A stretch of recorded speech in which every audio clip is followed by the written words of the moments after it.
Ladies and gentlemen, reaction. This is Battle of Donbas begins. Russian invasion of Ukraine documentary by channel Kings and General. Yes, this is the second video in the series. Already did the first one. All of them are like half an hour one. So yeah, I did the first one in I guess 2 parts. But you know, if you haven't seen them, just check out the second part. I just compiled them. I'm gonna do the full one from now on because holy shit, if I split them up, there's already 11 videos. It's never gonna end. So let's watch it. Remember, if you like my reaction, don't forget to like, subscribe so I know which type of videos to react to more. Kings and General is a great channel, nearly 3 million subscribers. I've seen a few videos from them. It's not a usual channel that I react to, but yeah, they make some top-notch quality content. So let's watch it.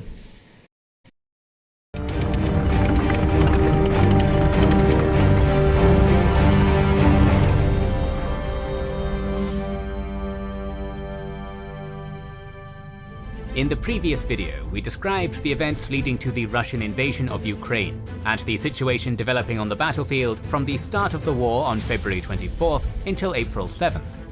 Contrary to almost unanimous expectations, Russia, which has long been described as the country with the second strongest military in the world, was unable to defeat Ukraine.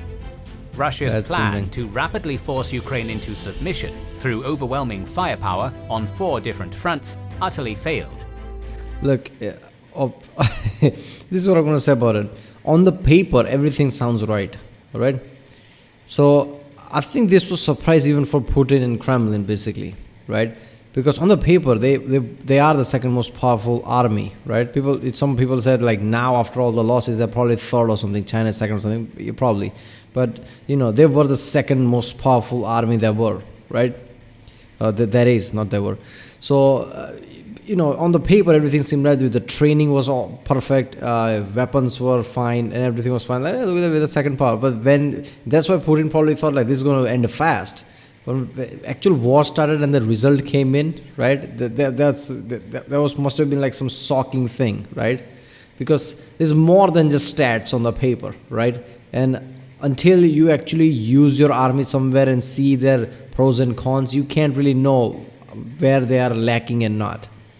So even though they might be the second most powerful, the results are not backing that ranking, right? They don't feel like the second most powerful. The Ukrainian army, supported by the Western weapon supply, managed to withstand the initial Russian offensive without losing any of its major cities, save for Kherson in the south.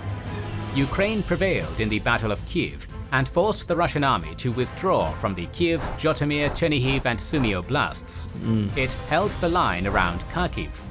Despite the initial success of the Russian army in the south, namely the capture of Kherson, I always assume like they are somewhere here, Russians are camping somewhere, and I guess Ukrainians is holding out.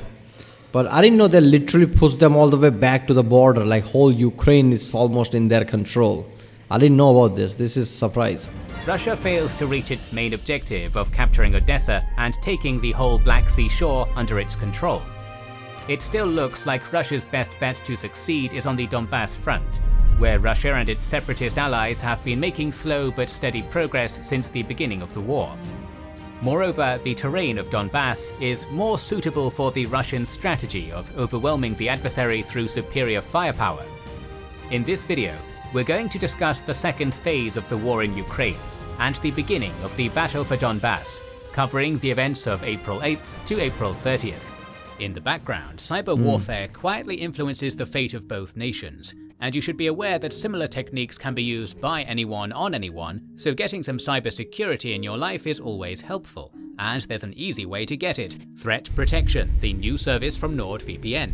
While their VPN service encrypts data and bypasses regional restrictions, with Threat Protection, NordVPN does a lot more. If a fake link downloads a dangerous file, Threat Protection deletes it before any damage can be done.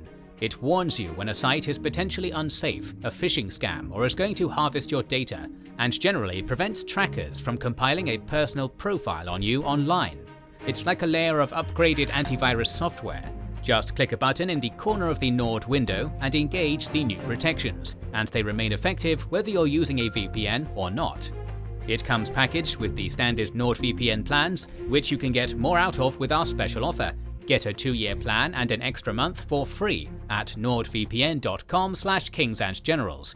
It's all risk-free with their 30-day money-back guarantee.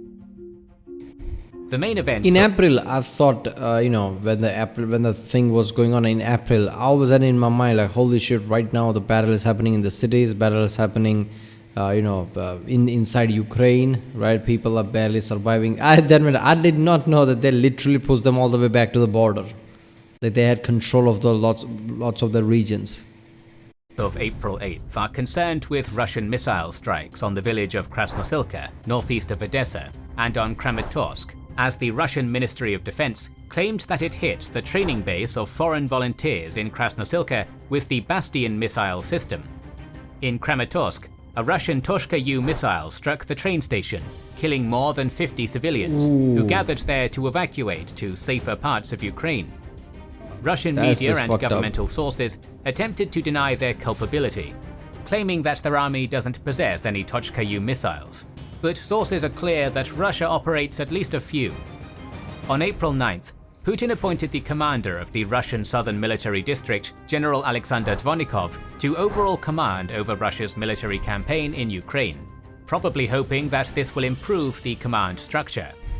Dvonikov was previously the Russian commander in its Syrian campaign, and is known in some quarters as the Butcher of Syria for targeting civilian areas. What the Dvonikov fuck? was already the commander of the Donbas front, where Russia... A guy named Butcher of Syria, because he attacked lots of civilian area.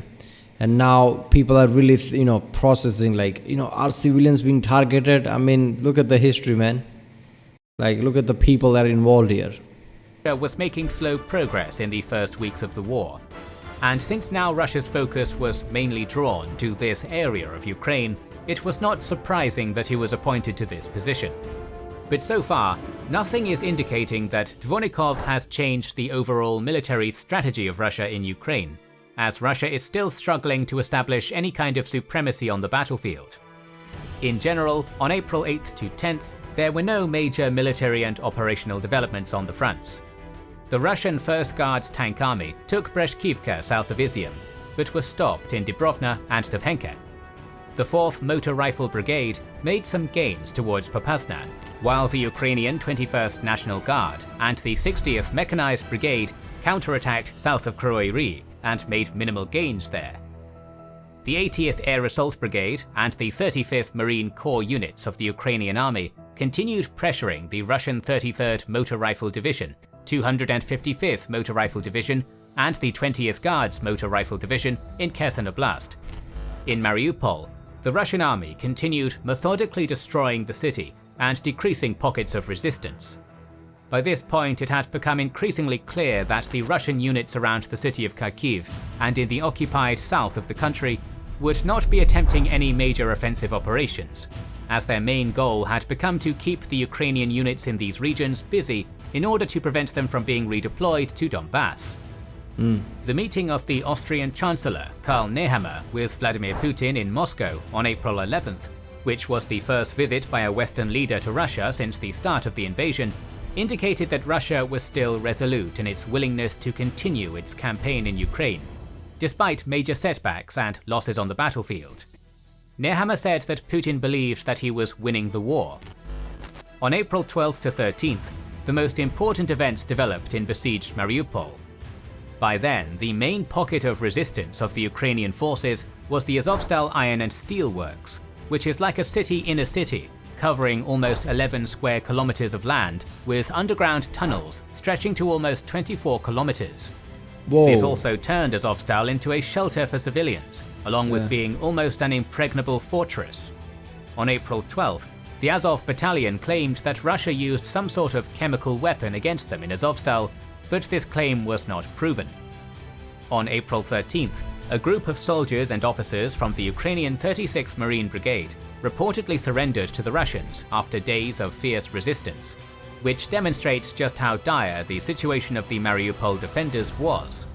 Still, another group of the 36th Marine Brigade joined Azov in the defense of Azovstal. The Ukrainian army lacked the capacity to break the siege of the city, which basically left the remaining Mariupol defenders on their own. But April 13th also brought a huge propaganda win for Ukraine. Ukraine claimed to hit the flagship of the Russian Black Sea Fleet, the Moskva cruiser, with 2 Neptune anti-ship cruise missiles. While Russia denied the Moskva was hit by a missile, it acknowledged an explosion on the cruiser and its subsequent sinking. Our video on that topic has been published and you can watch it via the link in the description and top right corner. On April 14th, Ukraine carried out the second helicopter attack in Russia, this time in Bryansk Oblast. Russia claimed that residential areas were shelled in Klemovo and Spodoreshino. Ukrainian sources countered with the claim that the Russian army shelled its own village during the attempt to bring down their helicopter. The situation on the front remained relatively stable. Russia continued its tactic of sending small groups of reinforcements to the front. So what happened then? Did the Ukrainian attack the city, or did the Russians shot themselves? I don't know. I mean, that's the next level shit, right? Try to bring down the helicopters, they'll literally destroy their own areas. I mean, it could happen. Why not? But yeah, and the ship thing, right? They're like, oh, no. Ukrainians did not shoot down our ship. But there was some explosion. It did sink. Like, come on, really? Front line in Donbas and engaging in offensives with small units. This is probably an indicator that Russia continued to suffer from its inability to coordinate offensive actions among large land and air units to gain any decisive advantage on the battlefield. While Russia made some very minor gains in the Donbas front, Ukraine claimed to liberate Rohan in Kharkiv Oblast and some villages and towns north of Kherson. Also, reports of major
There's just way too many units there. What's happening, right? How are they not overpowering Ukrainians, at least in that front?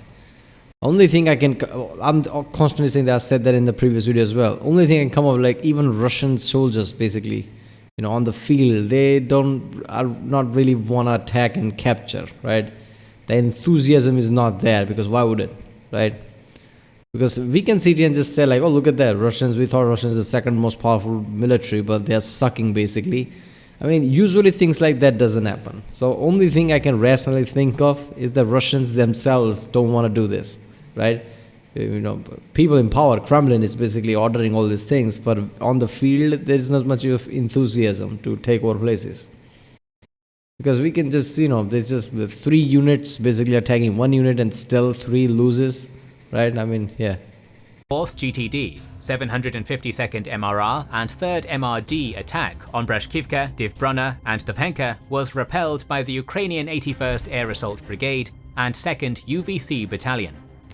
The 1st Air Assault UVC defended Avdiivka from the 60th SG-MRB and elements of the 5th CAA, while Sparta Battalion of the DNR Separatists and the Khan Battalion saw their attack towards Marinka fail against the 54th Mechanized Brigade. In Zaporizhia, the 59th Motorized Brigade repelled the Russian invaders in Orikhiv. The 110th Territorial Defense Unit defeated an attack on Halaypola. The assault on Temirivka and Velika Novosilka of the 70th GMRR and 42nd GMRD failed too. Russia also failed to take Trodolyobivka south of Kryvyi Rih, as the 60th Mechanized Brigade defended the town from the 11th GAAB. On April 20th, the Ukrainian commander of the 36th Marine Battalion in Mariupol, Major Serhiy Volodya, made what he called his last address to the world, where he stated that the Ukrainian defenders of the city were running out of supplies. The unlikeliness of breaking the encirclement of Mariupol made the loss of the city almost inevitable, but the Azovstal was still standing. Despite this, on April 21st, Putin declared victory in Mariupol as he ordered the defense minister Sergei Shoigu to blockade the Azovstal instead of trying to capture it, which would cause massive amounts of casualties. 12 BTGs were reported to be involved in the siege of Mariupol, and the announcement of the victory in Mariupol would free many Russian units to be redeployed elsewhere, while some of them would have to stay to maintain the blockade. It is unclear how battered these units were, and how many of them could have joined the Zaporizhian front. On April 22nd, the deputy commander of Russia... Damn, that is so grim shit, right? The guy basically literally saying like, this is my last address, because yeah, he's literally cornered there. Not much of supplies left. And Putin just basically blockades it, like fuck it, let's just blockade them. They have nowhere to go, and just, damn. That is seriously dark, man. Russia's Central Military District, Major General Rustam Minikiev stated that the aim of the second phase of the Russian campaign in Ukraine was to take Donbas and southern Ukraine under full control, along with creating a land corridor with Transnistria, a pro-Russian separatist puppet regime in Moldova, where according to him, there was evidence that the Russian-speaking population is being oppressed. In reality, this breakaway Moldovan territory has been under Russian control for almost 3 decades, and Moldova never made serious attempts to change the situation. Still, this demonstrated that the war in Ukraine could escalate, and would bring Moldova and potentially its NATO member ally Romania into the conflict. On the 23rd to 28th of April, most important developments and heavy fighting once again took place on the Donbas front. On April 24th, the units of the 201st Military Base of Russia seized Lozova in the Donetsk Oblast and reached the outskirts of Liman. It also ensured minor advances around Severodonetsk, capturing several small towns and building a pontoon bridge across the Krasna River, west of Severodonetsk.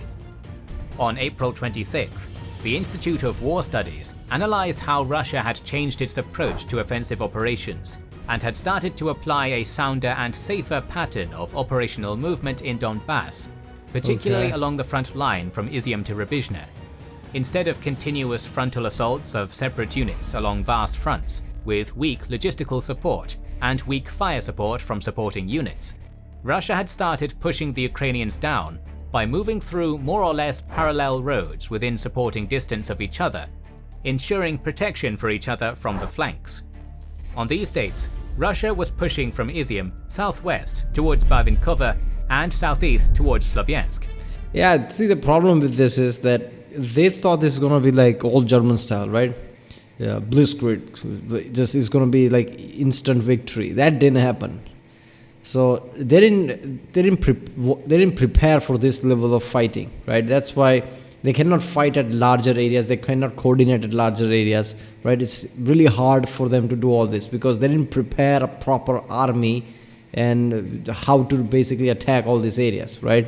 Now they have to do things on the fly.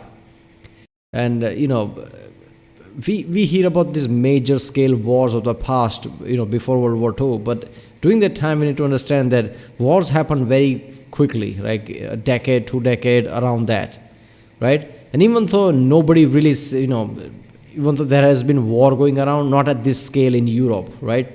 Where all the, Western countries are sending help to Ukraine, advanced weaponries are being used. Usually it's like, attacking a Middle East country somewhere where one side is really weak, with really weak weapon, other side is really powerful, something like that happens.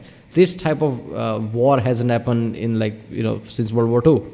So, in Europe basically. So, that's why, people are realizing there's a rust there basically. Right, so coordination is not the same. Even though Russia might be second most powerful, they didn't prepare for this. So they're playing it safe right now because they don't want to have disaster. Because so far their forces has not been enough. Right, they've been repelled constantly. So they have to be playing safe, because if they lose even more, that would be just worse. Like, you attacked and you're the one who's losing it. So they really have to play safe right now. There are also several columns bypassing Rybizhne with an intent to encircle the city. It looks like a potentially coordinated move from Izium in the north and from the separatist-controlled Donetsk Oblast in the south to encircle the Ukrainian troops fighting in Slavyansk, Kramatorsk, Severodonetsk, Lysychansk, Rybizhne, Popasna, and surrounding areas. If such encirclement is secured, it will be a major problem for Ukraine, but it is yet to be seen whether depleted and demoralized Russian units still have the capability for such a breakthrough. Yeah. The Russian doctrine calls for two circles to be formed around the enemy pockets, with the bigger outer one tasked with repelling counterattacks from outside the pocket, and the second inner one to fight and reduce the pocket with concentrated direct and indirect fire, as well as aerial attacks. It is not clear if the Russians have enough manpower to create even one circle in such a vast area, let alone two. This, as well as the fact that the Russians made almost no progress in Zaporizhia, might make such an operation impossible. It should be noted that on the 27th, the Russian Chief of General Staff, the second highest leader of the Russian army, Valery Gerasimov, was appointed the overall commander of the Izium offensive, which proves how crucial this area is for the Russian plans, and might imply that Putin is not entirely happy with Dvornikov's progress. Meanwhile, the 239th Guards Tank Army and the 90th Guards Tank Division continued their advance towards Rybizhne, and it looks like they managed to push the Ukrainian defenders of the city to its south. The details of this battle are unclear, but a few Russian and separatist sources admitted that their side... Details of this battle are unclear. I'm surprised that all this detail exists, where kings in general can make videos like this, because the conflict is ongoing. When a major scale war happens, usually war ends and enough time passes where people can really piece together what really happened accurate enough, and then somebody can make videos like this. It is surprising that kings in general can already find all this detail and can literally make a map style video. This feels like, oh, am I watching a war from 20 years before, like 2 decades old, 3 decades old? No, this is happening now. Suffered massive losses, as the bad coordination between the infantry, artillery and air force forced the infantry to attack head-on. It is possible that the Ukrainians were able to retreat to their well-prepared positions in the southern part of the city. The Russian 57th Guards Motor Rifle Division and the 127th Motor Rifle Division kept on putting pressure on Severodonetsk and Lysychansk. The 150th Motorized Rifle Division had also made some progress in Popasna against the 24th Ukrainian Mechanized Brigade. The Ukrainian units around Kharkiv tried to conduct counter-offensive operations in the area and recaptured Kutuzivka, and looked to seize control of the E-105 highway, which is a vital supply line for the Russian Donbas offensive. But Russia continued maintaining a large presence in the area, which the Ukrainian General Staff estimates at least 7 BTGs of the 6th CAA and naval infantry of the Baltic Fleet. This prevents Ukraine from redeploying its units in the area to Donbas. On April 23rd to 28th, Russia continued to conduct offensive operations along the Orkhiv-Velika Novosilka line in Zaporizhia, bolstered by some of the units redeployed from Mariupol. While the 59th Mechanized Brigade held their positions in Orkhiv, and the 110th Territorial Defense Unit repelled the attack of the 42nd Guards Motor Rifle Division in Huliepole, other elements of the 42nd Guards Motor Rifle Division and the 163rd Guards Tank Regiment made several kilometers of progress in Temirivka and Velika Novosilka, but were eventually stopped by the 53rd Mechanized Brigade and overwhelming artillery shelling. Again, the final goal of the Russian operations in Zaporizhia is not entirely clear. The goal may be to stop the redeployment of the Ukrainian troops to Donbas, or to achieve a breakthrough on the Orkhiv-Velika Novosilka line to attempt a broader encirclement of the Ukrainian units in Donbas. Come on. In South Ukraine, What is the goal at this point? Anything's the goal. For fuck's sake, let's even get consolation prize. Because so far, this just feels disastrous. Like, Russians are making literally no progress at all. That is just something. I'm not gonna lie, seriously, this is like breaking the whole view of me because you only get some news, right? What is happening. So you just paint a picture based on, I guess, your biases or something. Because I thought Russian military is so powerful compared to the Ukrainians. It's just like nothing like this is happening. Russians are just there, right?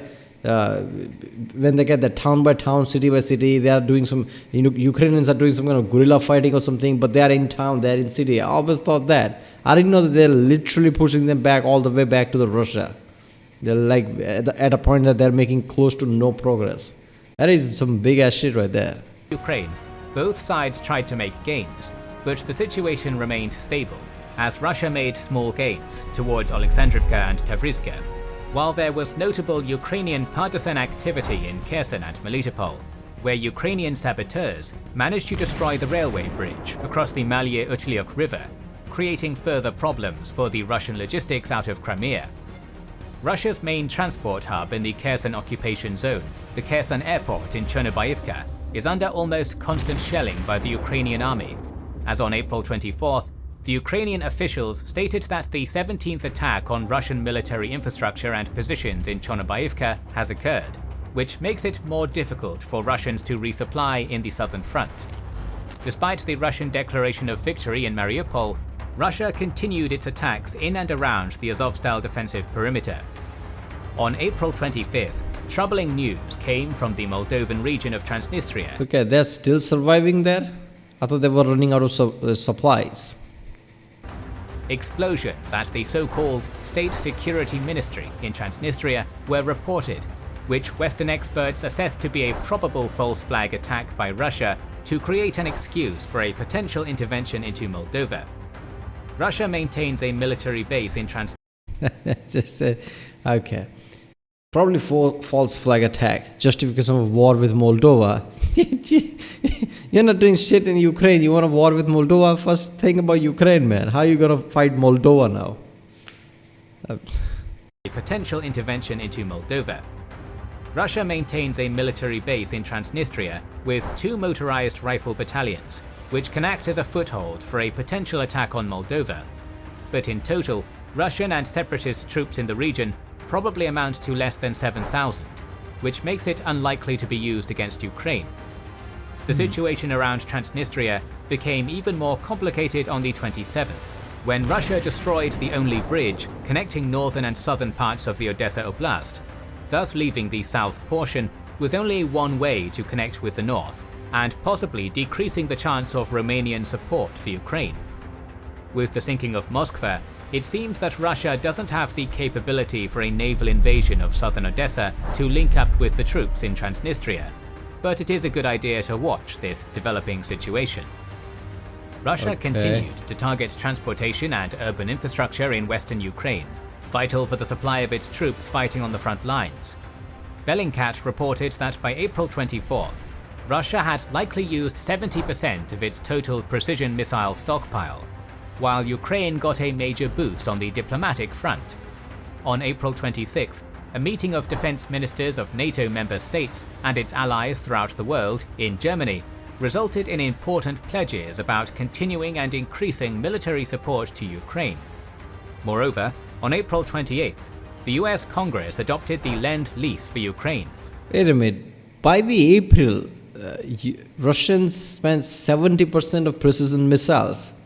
So what they've been doing up until now, because since April, it's been like 6-7 months. So what, they made new one? What happened there? More and more artillery units, armored vehicles, tanks, anti-tank weapons, military aircraft, and other types of military vehicles and supplies are going to be delivered to Ukraine throughout May and June. In total, the US is planning to send $33 billion to help Ukraine, which on top of what was already pledged, is at least equal to the Russian military budget in 2022.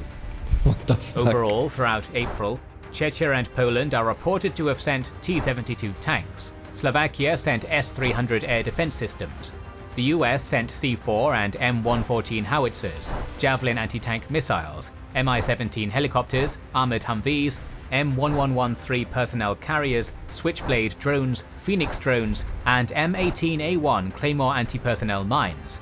France provided Milan anti-tank missile systems and Caesar howitzers. The UK sent Starstreak anti-aircraft missiles and anti-tank missiles, while Germany has reportedly decided to give Ukraine Gepard air defense systems. The decrease of the Russian precision missile stockpile handcuffs Russia from completely disrupting the import of this military supply, despite the assurances of Putin to make a lightning-fast response to any intervention from a third party into the war in Ukraine. On April 29th to 30th, Ukraine continued its counteroffensive. You know what? I'm not gonna lie. It feels ridiculous when US can just give aid that is equal to Russia's whole yearly budget on the military. I get it that Russia's military is second most powerful, but how? How can US just give that level of aid when that's all the budget you have for the full year, right? And now you are this many multiple Western countries actually helping Ukraine. I mean, this is troublesome for Russia, isn't it? Because they're losing their supplies fast. Well, Ukraine is not going to lose their supplies because they're constantly getting, refueled by the West. Operations around Kharkiv. The 72nd Mechanized Brigade liberated Slatina, Prudianka, and Lazova north of Kharkiv, and continued its attempts to reach the border. This Ukrainian success might force the Russians to pay more attention to the defense of territories captured by them in the Kharkiv Oblast. South of Izium, Russia continued its unsuccessful attempts to take strategically important Bavinkova, while the 74th Guards Motor Rifle Brigade advanced to Yampil, inching a bit closer to the Seversky Donets River, where analysts claim the Ukrainians are planning to make a stand. Heavy battles continued in Popasna, Rubizhne, and along the Severodonetsk salient. It was reported that Ukraine deployed the 4th and the 17th Tank Brigades to bolster their defences in what is now the most important theatre of the war. The second phase of the Russian invasion of Ukraine has not brought any major breakthroughs for the Russian army.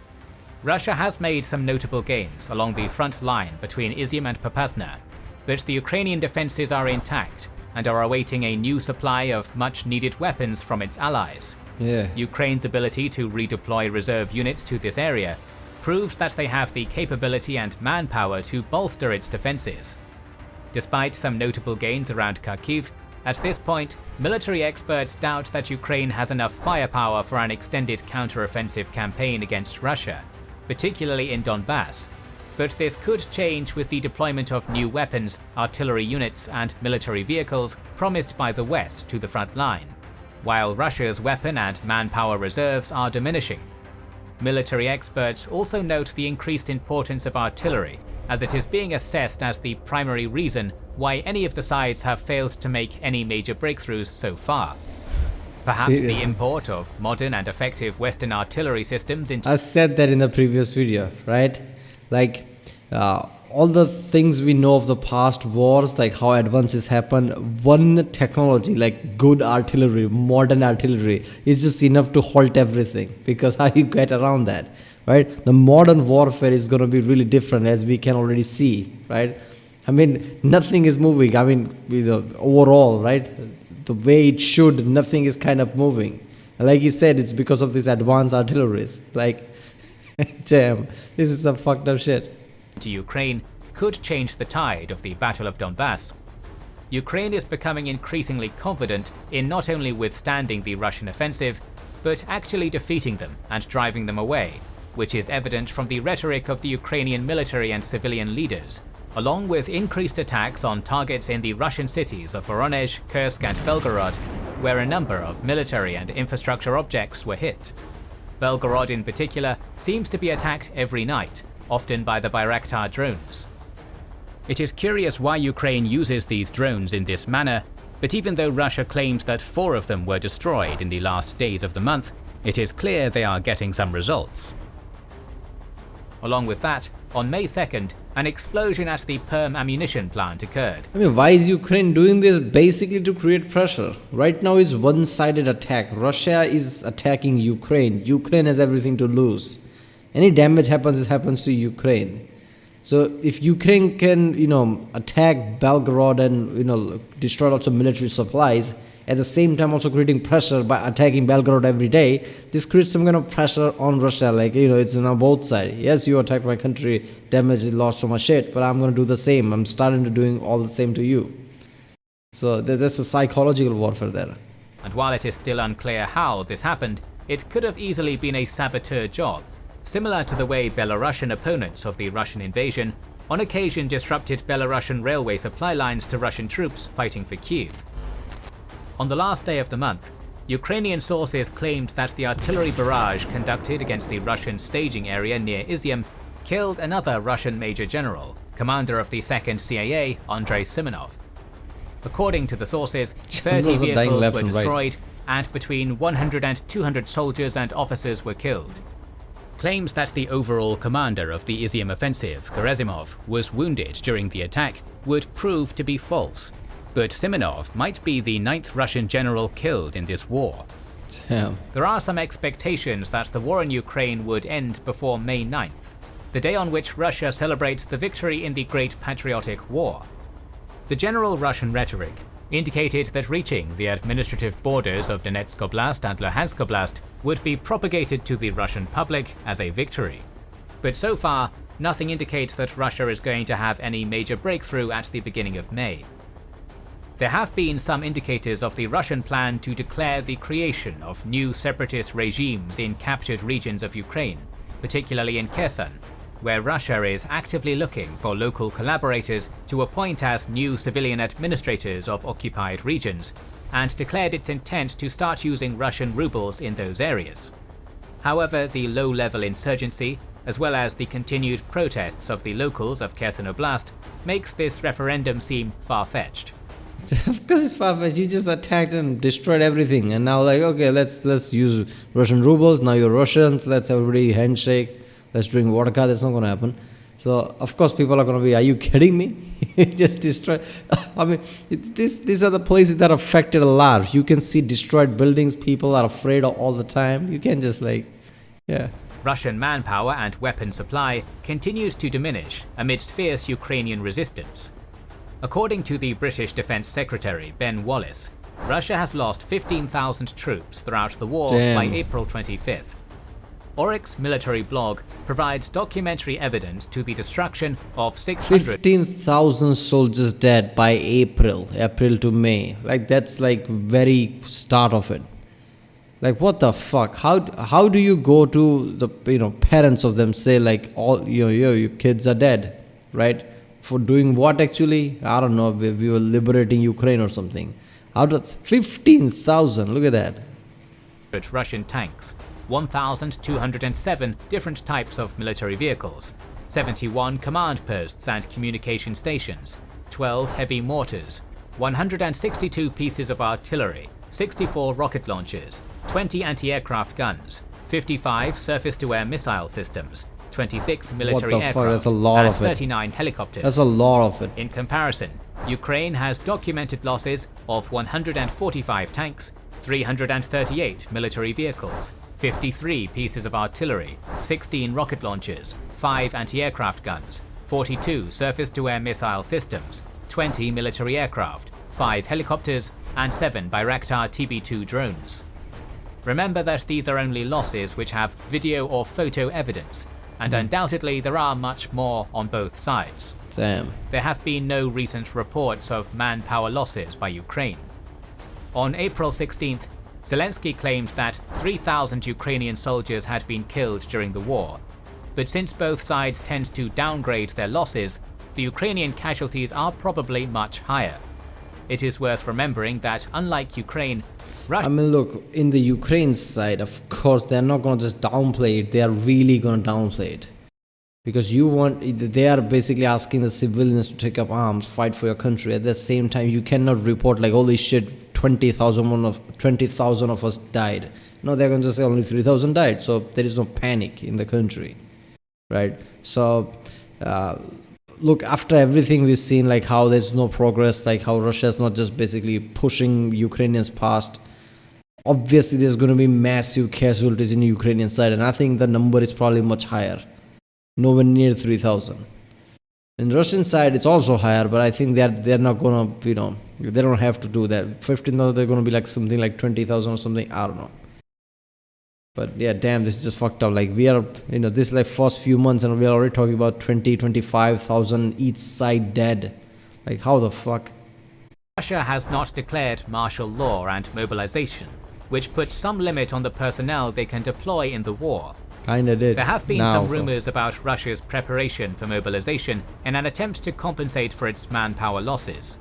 So far, Russia has denied these claims, but some expect the Russian government to engage in false flag attacks on its own territory, to blame the Ukrainians for it, and get an excuse for mobilization of its population on the pretext of protection of the motherland against foreign incursions. Dude, they don't need excuse. Come on, man. At this stage, they just did the, what was that? No mobilization. What the fuck they were? Conscriptions? I don't know. But they already did that, right? Obviously, that this video is much older, right? We're gonna see in the coming series. But yeah, they don't need excuse. They're like, oh, fuck it, conscription.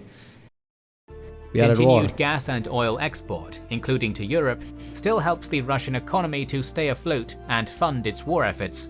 But amidst pressure from Ukraine, USA and UK, the European Union has been pondering the ban on oil imports as part of its sixth.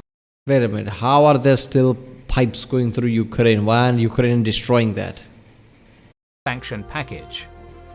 At this point, Russia supplies 26% of the EU's oil imports, and despite opposition from Hungary, Austria and Slovakia, on May 2nd, it looked like the EU had been able to reach a consensus among its member states to adopt an oil ban on Russia.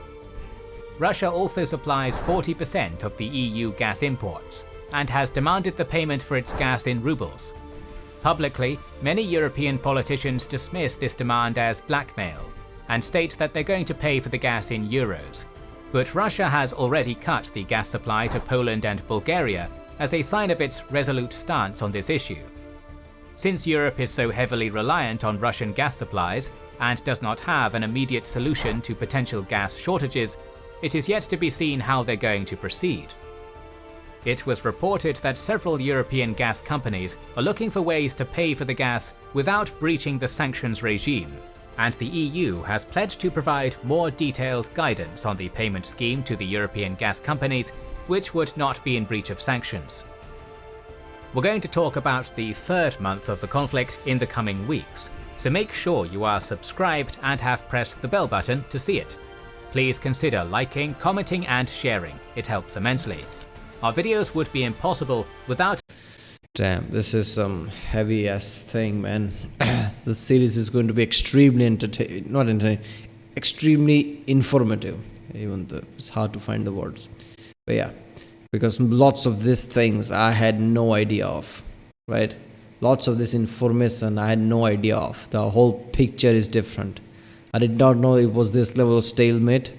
I did not know that this level of losses were there.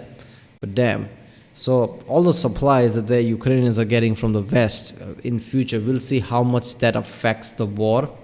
I know they're saying like, okay, Ukrainians are gonna, go out of supply, but that's kind of happening to Russians already, right? They use 70% of their guided missiles, basically, precision missiles.